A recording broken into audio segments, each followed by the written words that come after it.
I can go and search for any chemical that I particularly want to, and I can load it up from any of the database of chemicals that are available.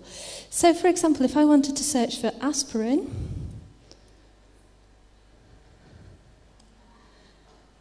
why is this? Right, okay. It will give me a variety of choices, a variety of options. So I've got 2-acetyloxybenzoic acid, which might or might not mean something to you, and it's also got the chemical formula next to it. I'm going to pick the simplest one, but there's also all sorts of variations which are very useful. And if you were even more chemically minded than me, you might be very excited to go and find out about them. And what it will do is it will actually insert the chemical formula into your Word document. And it just acts like any other picture.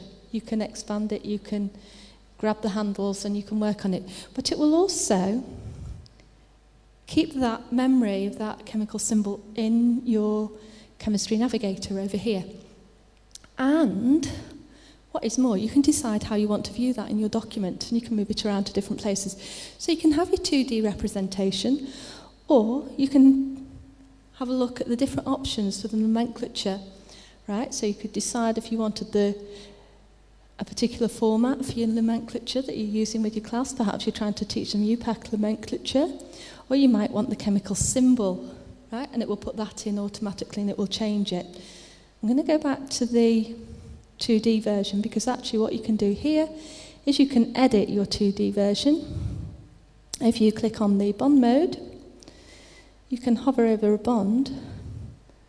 And that is a double bond that I've got there.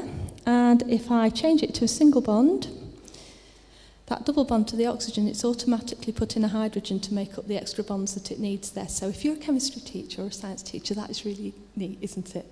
Right. Okay. And you can actually fiddle about with that. You can make isotopes. You can do all sorts of amazing things with it. It's well worth checking out. Have we got any maths teachers? Right, okay. I'll show you something for maths as well. Right. I used to teach maths as well at one point, right? I'm jack of all trades, right? Okay, quite often we give children these really, really complicated formulae, and they had to go away and they had to try and graph them, or they had to try and work them out. So I'm going to actually just type in an equation here, and I'm going to do something like y equals 3, and I'm going to put x squared. So I'm going to put in a formula here, and it will let me put in subscripts and superscripts really easily onto here. I can just type that in. I hope that's showing up. It's very small on that screen. And I can move along and I can put the squared. And then I can... Hang on. 3x squared. Add 15. Okay. And when I've got that, I can actually tell my computer to solve it for x. I might be able to tell it to compute it, to solve it for y, which again, if you're a maths teacher, this is really exciting. Right? And you can also tell it to graph it, and you can plot it in 2D. And if you've got an equation that needs 3D graphs, you can actually put that in there as well. And you can actually trace along the line. You can stop this at any point and see if you've got a value of x of one value, what would your value of y be? And you can actually move this around and you can find out all sorts of exciting things about your graph. So 2 add-ins for that. Community Clips is another add-in that you can have for Office, and it enables you to record little video tutorials. Okay, so you can sort of record your voice talking a child through something on whatever it is that you're doing on your computer. Get a little Windows media file, edit, clip it in Movie Maker, and just use that as a tutorial for your children as well. So that's another useful one. Another great tool is something called Ribbon Hero, which is another add-in.